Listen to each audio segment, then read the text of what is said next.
یا رسول اللہ یہ آج آپ نے کیا کیا، ہم نے تو پہلے کبھی نہیں دیکھا. سبحان اللہ.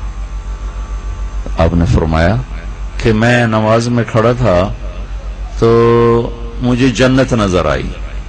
جنت کہاں ہے؟ 7ویں آسمان پر. 7ویں آسمان. مجھے اس لائٹ کے پیچھے نظر نہیں آ رہا اس کی تیز روشنی کی وجہ سے. اور 7 آسمان تھوڑا سا اوپر چلے جائیں تو گپ اندھیرا ہے، سورج کی روشنی تھوڑے علاقے میں، باقی تو اندھیرا ہی اندھیرا ہے.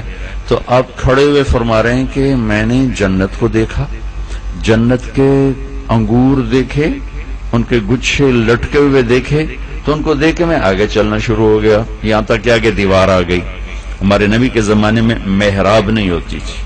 محراب حضرت عمر بن عبدالعزیز نے، مینار اور محراب یہ 2 چیزیں عمر بن عبدالعزیز رحمت اللہ علیہ سے شروع ہیں. پہلے مسجد کا مینار نہیں ہوتا تھا، نہیں ہوتی تھی، تو آپ ایسے دیوار کے ساتھ کھڑے ہو گئے. پھر یا رسول اللہ آپ واپس کیوں آئے؟ واپس کیوں آئے؟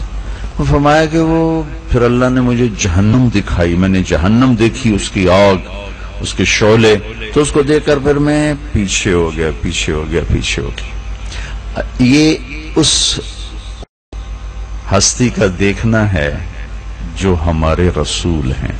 اچھا پھر یہ دیکھنا بھی کوئی بڑی گل کوئی نہیں، بہت بڑی بات ہے، بہت بڑی بات ہے. لیکن جو میں آگے کہہ رہا ہوں اس کے مقابلے میں یہ کوئی ایڈی بڑی گل کوئی نہیں کہ ثم دنا فتدلى فكان قاب قوسين او ادنى فاوحى الى عبده ما اوحى. آپ جو یہاں سے چلے ہیں، پہلا آسمان، دوسرا، تیسرا، چوتھا، 5واں، 6واں، 7واں، سدرۃ المنتہا پہ جا کے جبریل بھی کھڑا ہو گیا. جی میرے کول تک ویزا ہی کوئی نہیں. یہ آج کی زبان میں، جی میرے کول ویزا کوئی نہیں، میں تو نہ پیا جاؤں جب ویزے تو بغیر. کہ یا رسول اللہ میں اتنا بھی اوپر گیا یہاں سے تو میں جل کے راکھ ہو جاؤں گا، اتنا بھی آگے نہیں جا سکتا. تو اب اللہ نے اپنے حبیب کو سدرۃ المنتہا سے پھر اوپر اٹھایا. کیسے اٹھایا اللہ جانے، اللہ دا رسول جانے. پھر اپنے عرش کے دروازے کھولے، عرش کے اوپر، پھر اوپر پردے اتنے جو اللہ کے سوا کوئی نہیں جانتا. پھر اللہ نے سارے پردے ہٹائے اور ہمارے نبی نے اپنے سر کی آنکھوں سے اپنے اللہ کا دیدار کیا.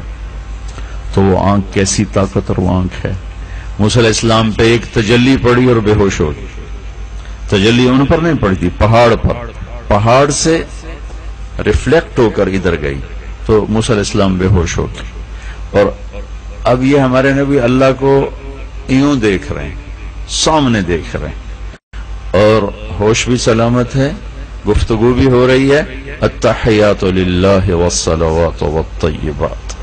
اللہ اکبر. اتنا حوصلہ، اتنی طاقت کہ میرے رب، میرا سب کچھ تیرے لیے، میری بندگی، میری جان، میرا مال سب تیرے لیے.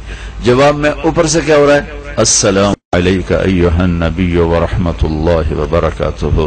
اے میرے محبوب، آپ کا رب آپ کو سلام پیش کرتا ہے. یہ ہے بڑا وہ ہے جس سے اللہ راضی ہو جائے، اور چھوٹا وہ ہے جس سے اللہ ناراض ہو جائے. بڑا وہ ہے جس نے اللہ رسول کو راضی کر لیا، چاہے اس کو کوئی سلام ہی نہ کرتا ہو، چاہے اس کو روٹی نہ پوری پڑتی ہو. اور چھوٹا وہ ہے جس سے اللہ اس کے رسول ناراض ہو گئے، چاہے اس کے سونے چاندی کے محل ہوں اور لاکھوں خادم نہ کھڑے ہوں. لیکن اگر اللہ اور اس کے رسول ناراض ہیں تو اللہ کی قسم یہ ہارا ہوا انسان ہے، یہ بڑا بدنصیب انسان ہے جس نے اللہ کو نہ پایا، اللہ کے نبی کو نہ پایا. میرے اللہ کہتے ہیں یا ابن آدم اطلبنی تجدنی، میرا بندہ میری طلب میں آ، میری طلب میں آ، میرا وعدہ ہے میں تمہیں ملوں گا. فإن وجدتنی وجدت کل شیء وإن فتنی فاتک کل شیء. اگر میں ملا تو میں سب کچھ ملا، میں نہ ملا تو میں کچھ نہ ملا. تو ایک طرف اللہ کو ذرا غور فرمائیں کہ کتنی بڑی ہستی ہے، ایک طرف اللہ کے نبی کو دیکھیں کتنی بڑی ہستی ہیں، بیچ میں جبریل فرشتے کو دیکھیں. انہ لقول رسول کریم ذی قوت عند ذی العرش مکین مطاع ثم امین. یہ سب اللہ نے جبریل کی تعریف کی ہے کہ جبریل کتنا زبردست فرشتہ ہے اور کتنا وہ شان مقام رکھتا ہے آسمانوں میں، اور اللہ کے تمام فرشتوں پر اس کو کتنی عزت اور فضیلت حاصل ہے. یہاں سے ہمارے پاس یہ